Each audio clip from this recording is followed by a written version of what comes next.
bantu masyarakat Indonesia untuk memaknai pesan ini tanpa ada prasangka, tanpa ada tudingan. Karena saya ingat betul bahwa pernyataan Presiden Prabowo di awal ketika dilantik adalah memberantaskan bahkan memberangus korupsi. Bagaimana memaknai pernyataan Presiden ini?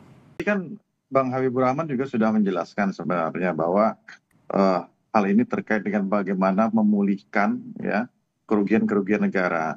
Ini kan kita harus kembali lagi kepada pola pendekatan kita terhadap penegakan hukum, khususnya di bidang korupsi ini. Jadi yang patut diketahui bahwa tujuan hukum itu ada 3, ya, yaitu untuk memberikan keadilan hukum, kepastian hukum, dan kemanfaatan hukum. Ini masuk adil berarti? Nah, makanya kan selama ini, ya kan, pendekatan kita itu kan selalu pendekatannya adalah kepastian hukum. Nah, sedangkan pada di satu sisi yang lain, ya kan, dalam proses kita berproses ya dalam penegakan hukum ini, masalah kemanfaatan hukumnya ini tertinggal. Kita harus jujur bahwa pendekatan kita sebenarnya ini lebih kepada kemanfaatan hukum seperti itu. Oke, pendekatan manfaatan hukum. Maaf saya potong Mas Hendar Sam, karena Mas Ferry juga sudah bergabung. Ini mumpung masih soal bicara pendekatan. Saya ingin lempar kembali ke Mas Ferry.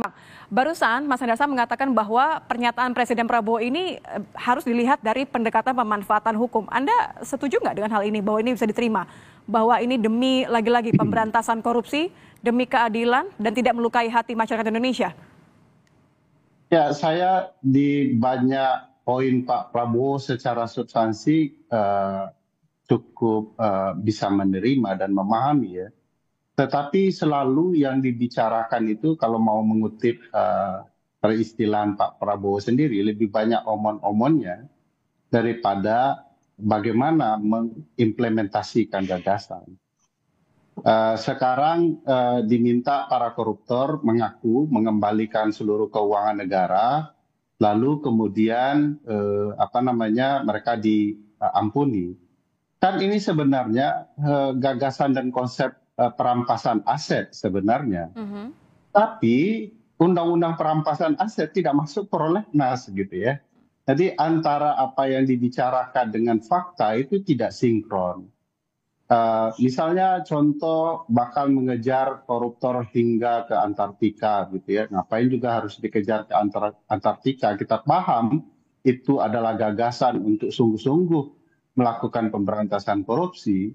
Tetapi anak mantan presiden yang menerima gratifikasi bukanlah dianggap sebagai sebuah korupsi. Jadi antara yang dibicarakan, disampaikan ke depan publik itu lebih banyak omon-omonnya. Walaupun prinsipnya di beberapa ide, saya pikir itu ide yang menarik kalau betul-betul diterapkan. Sekali lagi, omon-omon Pak Presiden itu tidak pernah bicara teknisnya.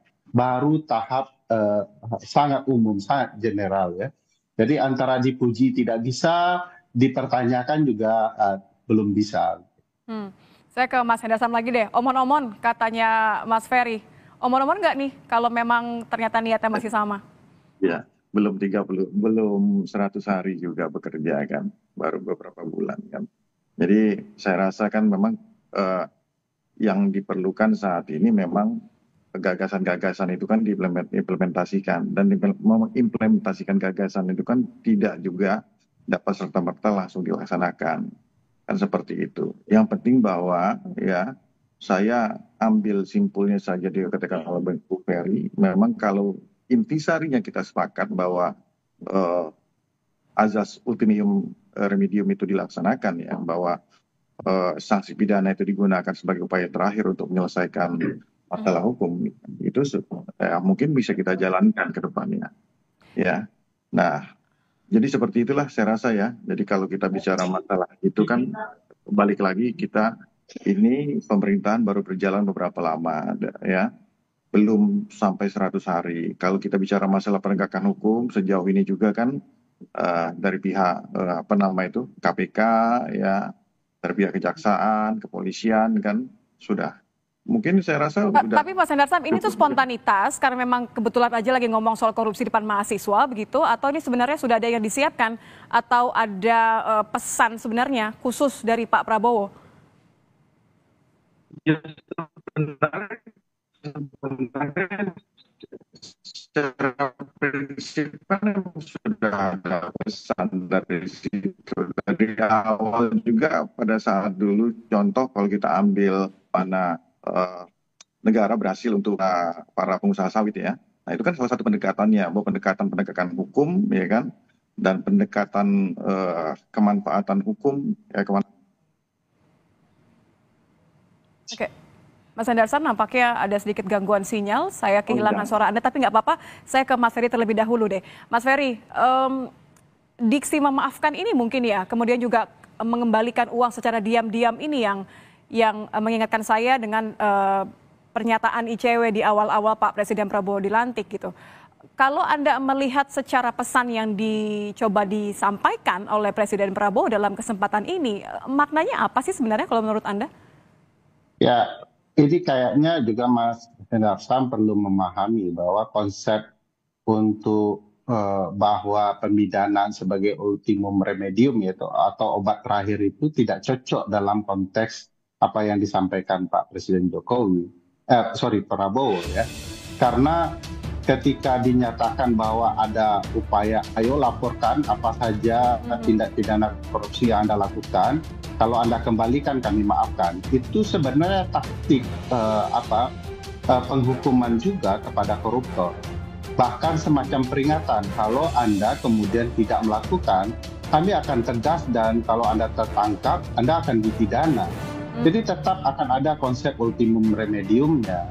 Itu bukan, tidak boleh dimaknai bahwa ini akan dihilangkan pemidanaan. Kan jadi lucu ya, kalau untuk koruptor tiba-tiba konsep pemidanaan dihilangkan, diturunkan kekerasannya, gitu ya, keseriusannya. Tetapi untuk kejahatan-kejahatan lain ya, kebebasan berpendapat malah dipidana, gitu ya. Lalu kemudian bicara soal kebebasan orang di dunia IT juga dipidana kalau berbeda. Jadi perspektifnya harus benar. Ya, jadi harus benar dulu perspektifnya. Pak Prabowo sendiri juga harus paham soal konsep pemberantasan korupsi, tidak sekedar disampaikan oleh anak buah lalu kemudian disampaikan ke depan publik. Karena kalau itu terjadi, kesan yang kita dapat Pak Prabowo itu asal enak didengar lalu disampaikan. Nah, mesti juga teknisnya itu terjelaskan dengan baik ya, bahwa apa gagasannya gitu ya. Kalau kemudian para koruptor itu mengembalikan hasil kejahatannya, maka ini sesuai dengan konsep perampasan aset. Dan itu kemudian betul-betul bagian dari gagasan pemberantasan korupsi. Tapi kalau kemudian itu untuk menghilangkan atau mengampuni para koruptor, ya tidak bisa. Kalau setelah itu Anda ketahuan, Anda korupsi, ya tetap akan dipidana, dihukum yang lebih berat. Itu memang gagasan